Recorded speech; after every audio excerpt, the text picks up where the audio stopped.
Sucedió una mañana no hace mucho tiempo. El alba trajo consigo las primeras señales de esta primavera, y contemplé a mi esposa todavía dormida, aunque el sol ya iluminaba la estancia. Y entonces supe que el último resto de rencor me había abandonado. De modo, Señor, que emprendimos este viaje, y ahora mi esposa recuerda que nuestro hijo cruzó antes que nosotros a esta isla.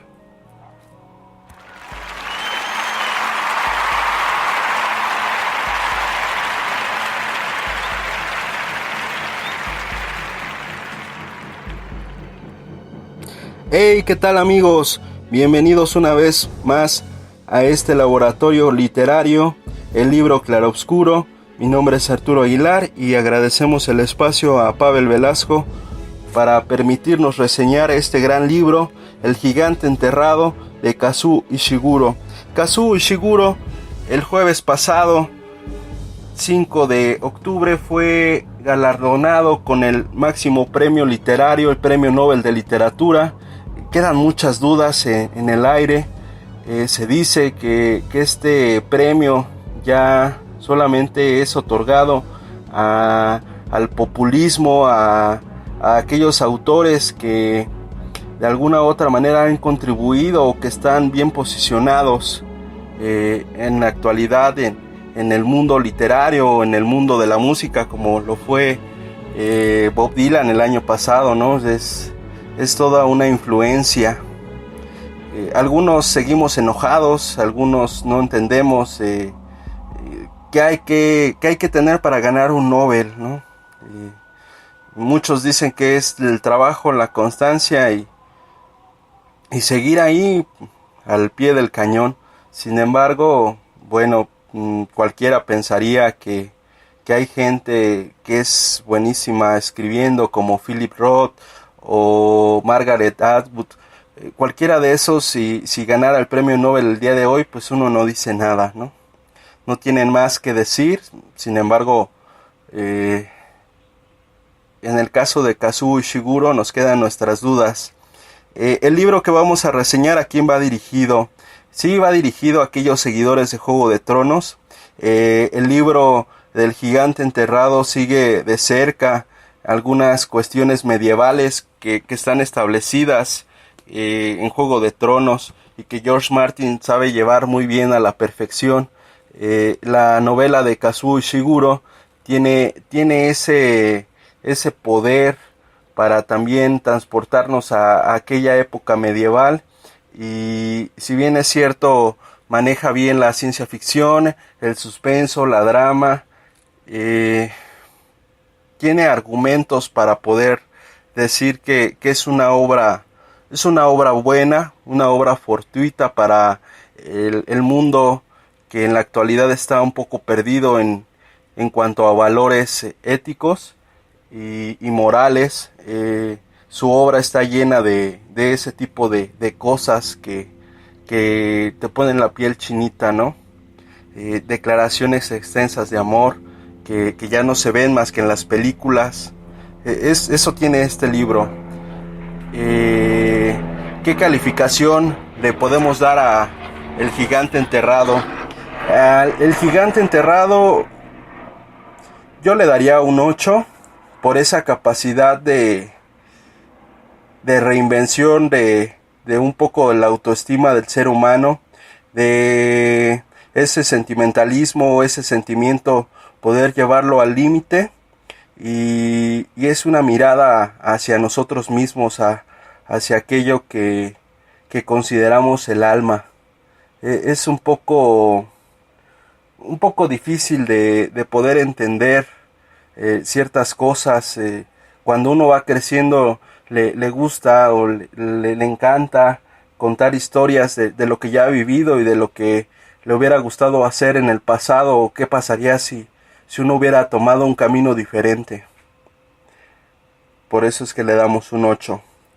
Esta novela está situada, como ya lo comentaba, en la Edad Media, en una Inglaterra en donde pues los romanos habían pasado por la isla, y los que habían pasado pues ya solamente son ruinas o solamente habladas. Está situada en esa Inglaterra en donde estaba en todo su esplendor aquel rey Arturo y el mago Merlín, ese gran mago. Como tal, todavía en esta novela existen aquellos cosas que no son orcos, pero sí son ogros, ¿no? Como tal, aquella Inglaterra estaba dividida en dos posiciones o en dos tipos de personas, los britanos y los sajones, y de aquellos pues había colonias, estaban mezcladas, en este caso las aldeas, no las colonias, las aldeas estaban mezcladas entre sí, y en una de esas aldeas se sitúa nuestra novela, ¿no? Esta novela se cita, es una mirada fija a dos personas de edad avanzada, Axel y Beatriz, que como tal, pues son dos engranajes de esa aldea que todos los participantes o todos los que viven en esa aldea se ven en la necesidad de aportar algo. En este caso, pues Axel se dedica a juntar leña para que los aldeanos de esa comunidad tengan pues el fuego, ¿no? Dentro de la novela se empiezan a pasar varias cosas de cómo es que nosotros vamos seccionando o vamos dividiendo a las personas de la tercera edad cuando pues ya no las vemos aptas para hacer ciertas cosas, les empezamos a quitar ciertos privilegios y empezamos a otorgar otros privilegios que ya no son tan buenos. Nos olvidamos de que estas personas alguna vez también fueron niños. Entonces, en el caso de Axel y Beatriz, hay algo muy curioso. Ellos no tienen una luz en su recámara.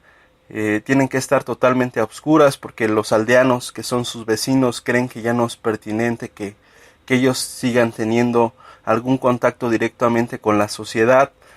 A esta sociedad, tal como la nuestra, como las de muchas partes, se les olvidan las cosas. Ellos, Axel y Beatriz, no saben por qué. Uno pensaría que es fruto de la edad, sin embargo, eso no es lo que sucede, ¿no? La cuestión o el problema por el que se les está olvidando las cosas tanto a ellos como a las personas que viven en la aldea es por el humo que hay un dragón, ¿no? El dragón Kerig que anda militando ahí cerca y se habla de que hay un personaje que se llama el Sir Gawain que está de cerca siguiendo a Kerig el dragón para matarlo. Sin embargo, él ya lleva más de 30 años tratando de matar y ya es una persona longeva y pues no ha matado al dragón. A las personas se les sigue olvidando. Un día como cualquier otro, a Axel y Beatriz se les ocurre salir de esa aldea en busca de su hijo. A esta Beatriz se le mete en la cabeza que su hijo vive en una aldea en donde los van a tratar bien y van a poder ser protegidos de toda la gente que los rodea, que van a tener una posición privilegiada y por esa razón pues van a dejar de vivir mal como hasta ahora. Entonces Beatriz convence a Axel de iniciar un viaje y le dice a Axel, oye, no podemos hacer esto porque si nosotros lo hacemos, ¿qué va a pasar con las tareas que nosotros hacíamos? No podemos llevarnos el agua ni la comida ni tampoco las mantas porque todo esto pertenece a la comunidad. Y le dice Beatriz, yo creo que si nosotros nos vamos le vamos a hacer un bien a estas personas. Entonces ellos empiezan a prepararse para iniciar el viaje. Les lleva pues más o menos una semana en prepararse para poder iniciar el viaje a ninguna parte, porque si bien es cierto, ellos recordaban que tenían un hijo, pero no sabían muy bien si se encontraba todavía en la misma aldea o que tendrían que llegar mucho más lejos. En todo este espasmo de que van juntando sus pertenencias y todas las cosas que necesitan para poder realizar el viaje, llega una persona, un forastero, una mujer, y todas las personas que viven en la aldea le empiezan a a decir que se vaya, que ahí no pertenece, que se vaya a su lugar de residencia, y le empiezan a alejar. Sin embargo, Beatriz se acerca y comienza a platicar con ella.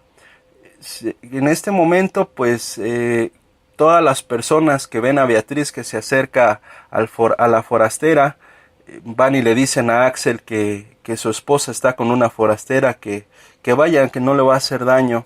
En cuanto se acerca a Axel, la forastera quiere huir y le dice: Beatriz, no te acerques más, porque si no mi amiga la forastera se va a ir.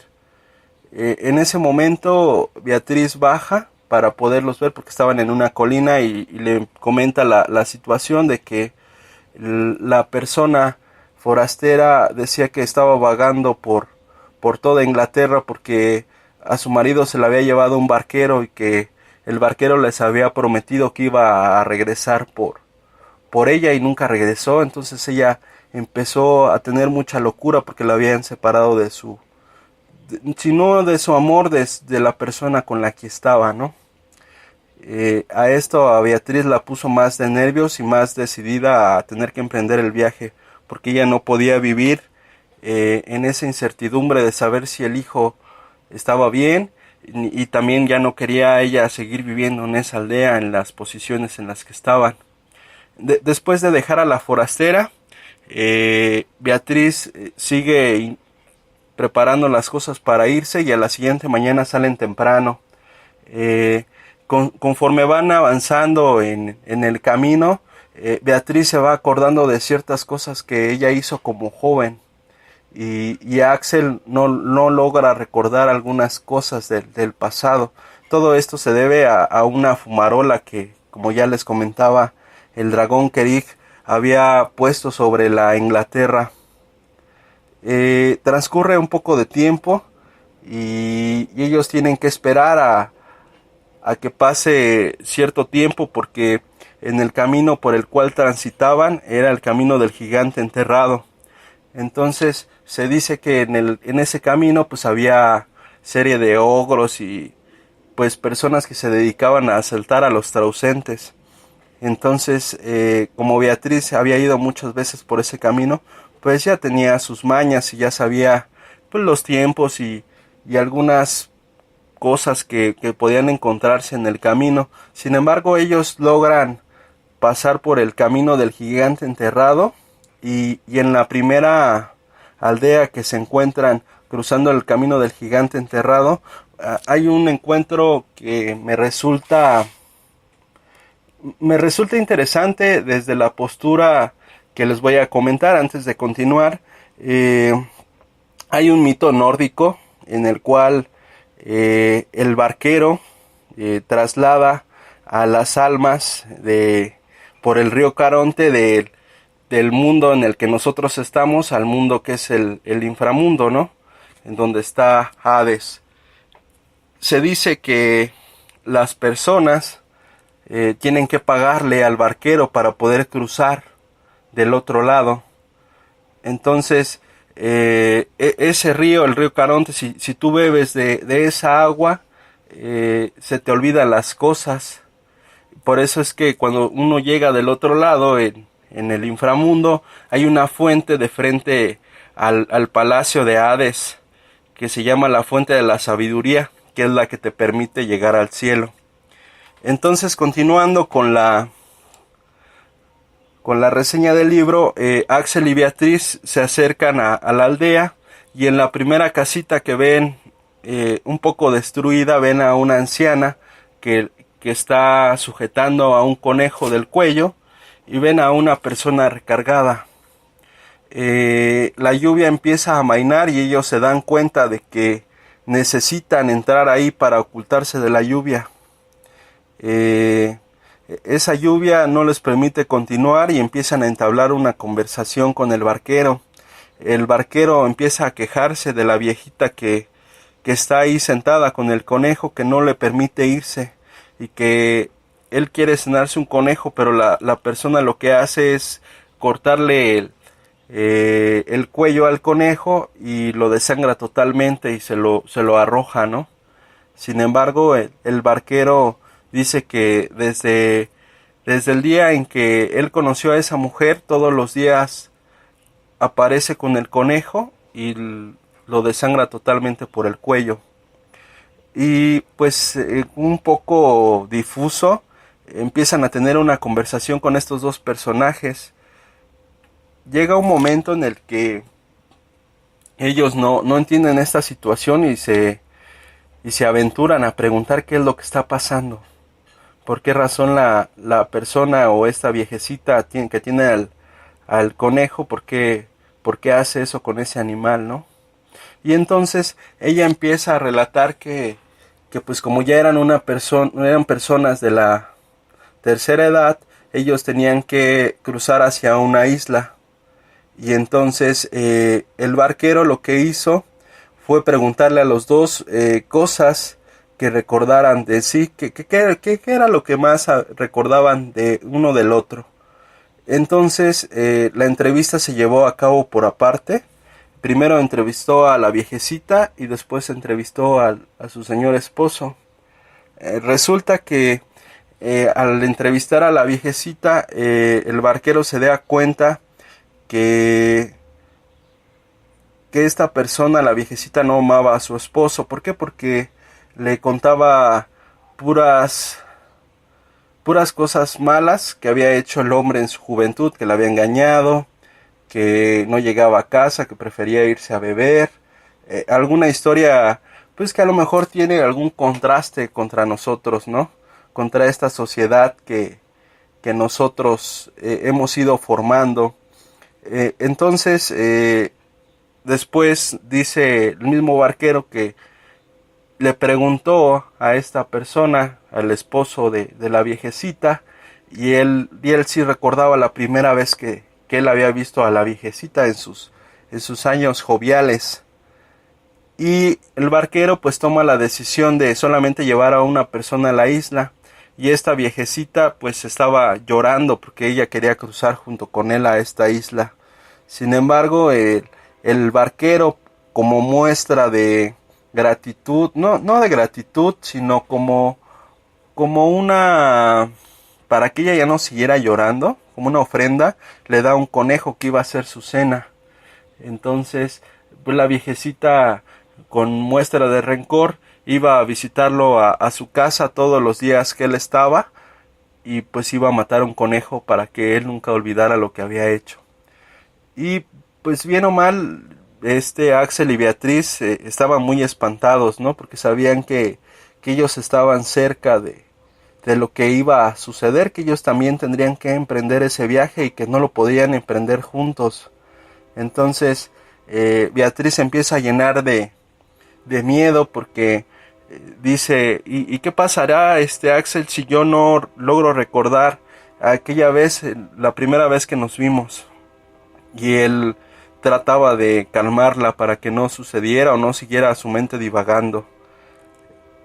Axel decide dejar a estas dos personas junto con Beatriz porque se da cuenta de que no les puede ayudar en nada y que ellos como tal ya tienen un conflicto. Entonces él decide seguir con su camino, a proseguir a buscar a su hijo. Continuando con el camino, se encuentran con otra aldea, pero esta aldea es una aldea de britanos. Entonces cuando ellos llegan ya es de noche, y pues como son personas que manejan otro idioma, los sajones y los britanos no manejaban el mismo idioma. Beatriz en su larga juventud decía que ella tendía mucho a realizar viajes. Yo digo que larga juventud porque se la pasó mucho tiempo viajando hasta que conoció a Axel. Entonces ella hablaba los dos idiomas y se acercó a la empalizada para decir que se les permitiera entrar, y se les permite entrar porque a la aldea la están atacando una serie de ogros. Entonces todo el mundo estaba muy espantado, no sabía qué era lo que estaba sucediendo, solamente sonaban las trompetas y corrían los guerreros. Al poco tiempo Axel quiere huir también de la aldea, pero no lo puede hacer porque Beatriz le dice que tiene que ir a ver a una amiga que tiene en esa aldea. Entonces van a ver a la amiga de Beatriz y les dice que lo que está sucediendo, que lo están atacando los ogros y que ellos no pueden salir, que no se pueden ir. En ese momento Beatriz pide un momento para hablar a solas con la amiga y pues Axel, no muy contento, decide salir de la habitación. En ese momento Axel veía a todas las personas que estaban afuera de un lado para otro corriendo y pues la desesperación lo obligó a querer salir corriendo. Sin embargo, Beatriz estaba entrevistándose con su amiga. Al salir Beatriz le pregunta a Axel que qué es lo que está sucediendo y le dice que pues siente un malestar, ¿no? Entonces ella había pedido un consejo para ver cómo se podía curar de ese malestar y les comenta que hay un monje en la punta de una colina que les puede ayudar para que Beatriz no siga sufriendo. Entonces ellos deciden irse cuando la amiga de Beatriz les dice que deben quedarse en la aldea y les presenta al gobernador, un ánime de la aldea, para decirles que pues pueden quedarse ahí sin ningún problema. Transcurridas 3 horas, llega un guerrero que era un forastero también que había llegado ahí, llamado Wistan, y un joven que se llamaba Edwin. Ellos dos habían sido los valientes guerreros que se habían enfrentado a los ogros. Sin embargo, Edwin estaba herido y se decía que las personas heridas tendían a transformarse en otras cosas. Entonces la aldea quería linchar a Edwin, no lo querían ahí. A la mañana siguiente le dice a Axel y le da muchas gracias al gobernador de esa aldea y le dice que pues ellos deben de partir, y le dice el gobernador que si puede partir con ellos Edwin, porque a Edwin ya no puede llevar una vida dentro de esa aldea después de haber sido atacado por un ogro. Aunado a esto, Winston, el guerrero forastero, también se une a esta pequeña horda que van a ser los dos adultos y mayores y el niño y Winston, y les dice que los va a acompañar a la punta de la colina para que ellos puedan ver al monje y puedan salir de las dudas. Entonces, dados los papeles y que ya habían arreglado todo, se fueron caminando el camino hacia la colina. Una vez transcurrido ya un tiempo, iban entrevistándose. Winston les estaba diciendo que si era un sajón porque estaba en una aldea de britanos y él comentaba que tenía una misión. Esa misión, más adelante el libro la va a comentar de una manera pues sorpresiva, ¿no? Porque no pensaba uno que él fuera a hacer varias cosas. Sin embargo, bueno, él cumple un papel importante y fundamental dentro de esta novela, ¿no? Al transcurrir cierto camino, se encuentran con unos guerreros que están cuidando la zona, que son britanos, y entrevistan tanto a Axel y Beatriz y argumentan que los dos jóvenes que van con ellos están retrasados, ¿no? Y el niño que está pequeño pues es hermano del otro, y pues los dos se van cuidando uno al otro. Y logran engañar a estos guerreros britanos y siguen manteniendo el paso hacia la colina. Y como ya les comentaba al principio de esta reseña, se encuentran al caballero Sir Gawain, que era de la mesa redonda de Arturo, y este guerrero estaba ahí para, como les había comentado también, para liquidar al dragón. Sin embargo, pues ya es una persona que también está en la última etapa de su vida y que pues ya no puede él matar al dragón. Sin embargo, pues se entrevistan entre ellos y les invita a comer Sir Gawain para que tengan fuerzas para llegar al monasterio. Sin embargo, les empieza a contar la historia de un guerrero que es muy fuerte y que han tratado de matarlo mucho los britanos. y que se dice que está ahí en la zona. Y pues claro, pues ese guerrero es Winston. Pasado el tiempo, ya casi para anochecer, ellos deciden quedarse ahí con Sir Gawain, y antes de que anocheza pues llega uno de los guerreros britanos a hacerles frente y les dice que pues tienen que entregar sus armas y que pues van a acabar muertos todos, porque él va por Winston y él es el guerrero forastero por el cual toda la zona está alarmada. Tienen un encuentro fuerte con las espadas, en la cual sale ganador Winston y logran continuar su camino hacia la colina donde están los monjes. Como tal, Sir Gawain quedó un poco espantado porque veía que el espadachín Winston como espadachín era muy bueno. Entonces él queda un poco espantado porque no sabía cuáles eran las atribuciones por las cuales estaba ahí Winston. Entonces ellos siguen continuando hacia la colina y logran llegar con el monje. El monje logra entrevistarse con Axel y Beatriz después de mucho tiempo. Ellos duran cerca de una semana ahí en el monasterio porque no los podían aceptar a entrevista, porque decía que los monjes ellos mismos estaban conversando sobre una situación que los aquejaba, que tenía que ver con el dragón. Sin embargo, pues ellos esperaron mientras todo esto sucede, que ellos piden que se les permita entrevistarse y los monjes están en reunión. Winston y Edwin empiezan a hacer madera para que puedan hacer fuego dentro del monasterio, porque el monasterio, al estar muy arriba, tenían mucho frío. Pero después de cierto tiempo el monje de ahí les dice que dejen de hacer leña porque ya tienen suficiente como para una semana.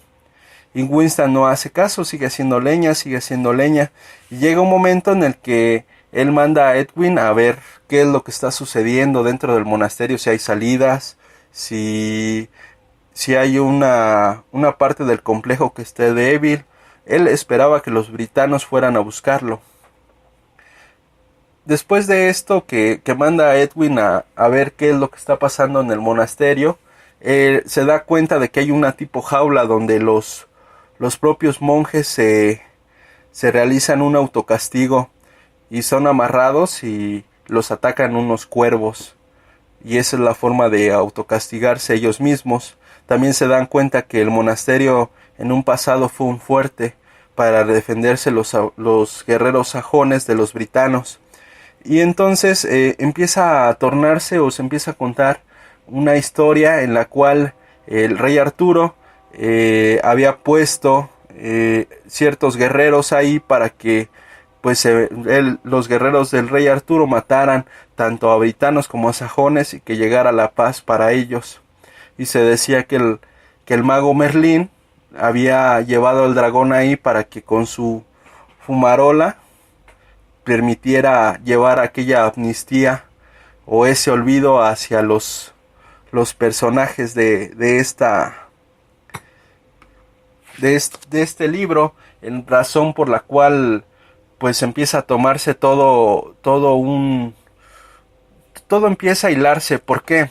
Porque resulta que Sir Gawain no estaba ahí para matar al dragón, sino que para cuidarlo. Entonces en ese momento Winston se da cuenta que los van a atacar y empieza a preparar el fuerte para que cuando lleguen los soldados britanos pues no lo puedan derrotar. Al momento de que él se da cuenta de eso, el monje, que era muy sabio, les da la entrevista a Axel y Beatriz y empiezan a platicar sobre las molestias que tiene Beatriz. Sin embargo, la entrevista termina antes de que pueda concluirse, porque se dice que empiezan a llegar los soldados y a ellos los sacan por una fosa oscura que pues no saben hacia dónde lleva. Entonces en ese momento pues ellos empiezan a caminar a oscuras y se llevan al joven Edwin. y el joven Edwin es el que los va guiando sobre la oscuridad, y Winston se queda peleando en el monasterio. Axel y Beatriz caminan con Edwin sobre ese pasaje oscuro, y llega un momento en el que se encuentran con Sir Gawain y les dice que qué hacen ahí, que por qué, de qué manera habían entrado ahí, y Axel y Beatriz le dicen, no, es que nos atacaron los soldados britanos. Y les dice Sir Gawain, les dice, sí, yo los vi pasar, pero yo no creí que ustedes pudieran salir por aquí, yo sigo buscando el dragón, cuando él en realidad sabía muy bien dónde estaba el dragón.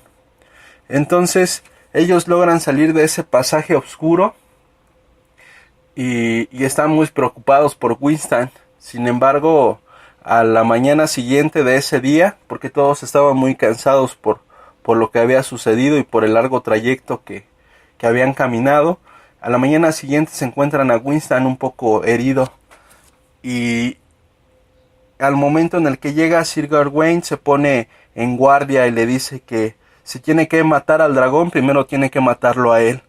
Entonces se enfrentan, ellos se confrontan, pasa de una manera muy breve en el que pues el ganador es Winston, y todos ellos pues ya no tienen que seguir andando juntos, ¿no? Se dan cuenta de que si mandan efectivamente a Edwin con Winston, van a tener un buen desenlace los dos, porque ya se habían tomado mucho cariño en cuanto al tiempo que habían recorrido juntos. En ese momento en el que muere Sir Gawain, Axel y Beatriz deciden hacer un viaje hacia un río que los iba a llevar a la aldea donde estaban sus hijos, donde estaba su hijo, perdón. Entonces, en este momento la historia se empieza a tornar un poco, no se torna difusa, porque como tal se empiezan a llenar de duda los personajes, que qué es lo que tienen que hacer. Entonces ellos deciden seguir con Winston para que mate al dragón, y una vez que está muerto el dragón, ellos hacen un viaje hacia, como yo les comentaba, hacia el río. Y ya que están en el río, sucede pues algo muy fuerte, porque pues Beatriz empieza a recordar la razón por la cual estaban ahí, ¿no? Y ella se empieza a dar cuenta que pues no todo lo que pensaba o no todo lo que creía era como ella creía que pensaba, porque todo lo que hacía lo hacía por amor, y en realidad pues no importaba si la persona que ella trataba de conocer o creía conocer era como lo decía su mente, ¿no? Llega un momento en el que ya están en el río y se encuentran con un barquero, y el barquero les dice, les voy a tener que hacer las preguntas obligadas para que ustedes puedan viajar juntos en mi barca. Y Axel se niega rotundamente a aceptar que se les entreviste, ¿no? Sin embargo, Axel recuerda que pues no tiene nada que temer, ¿no? Entonces primero entrevista a Beatriz, y Beatriz le dice lo mucho que amaban a su hijo, y que recuerda perfectamente el día en que llegó su marido, que era un soldado romano, que era compañero de Sir Gawain, que eran los encargados de aniquilar la zona. En ese momento la historia empieza a dar otro giro, y cuando ellos logran de alguna u otra manera matar al dragón, pues todo se hace más claro y evidente. Cuando se acerca el barquero a Axel, Axel le dice la forma en cómo conoció a Beatriz, que sí, efectivamente él era un soldado romano y que había una muchacha muy guapa tomando una flor, y antes de que la chica rompiera esta flor, le dijo que la belleza de la flor radicaba en estar libre, no en conservarla uno como persona, y le dice, yo soy una flor de la que tú nunca la que tú nunca podrás conservar a través de los años. Sin embargo, pues ellos inician este camino juntos y están a punto de terminar juntos. Justamente cuando el barquero va caminando con Axel hacia el lugar en donde está Beatriz, el barquero le pregunta sobre una situación que tiene que ver con los dos, en el cual pues a Beatriz se le hacía un nudo en la garganta y que no podía decirlo y que no se atrevió a hablar con el barquero, y Axel pues accede a contarle qué es lo que está aconteciendo y la razón por la cual ellos iniciaron el viaje a buscar a su hijo. Y pues hasta ahí quedaría la reseña del gigante enterrado. A mí me dejó mucho aprendizaje en el aspecto de que realmente si uno dice conocer a una persona, nunca terminas llegar a conocerla, ya que pues todos los días todos cambiamos un poco y aprendemos un poco de otras personas. También es importante pues reafirmar ese tipo de cosas que tiene esta lectura, que es el sentimentalismo en el cual se dirigen hacia la otra persona, o cómo Axel se dirige a Beatriz siempre como princesa, en el aspecto de que pues hoy en día ya no nos dirigimos ni de usted, ni de camarada, ni de amigo, ni por el propio nombre de la persona. Entonces todo esto pues nos lleva a hacer una reflexión sobre qué es lo que estamos haciendo bien y qué es lo que no se está haciendo bien. Y pues hasta aquí llegamos con el libro Claroscuro. Espero que les haya agradado la reseña. Y pues nos seguimos escuchando en La Campechana. Hasta luego.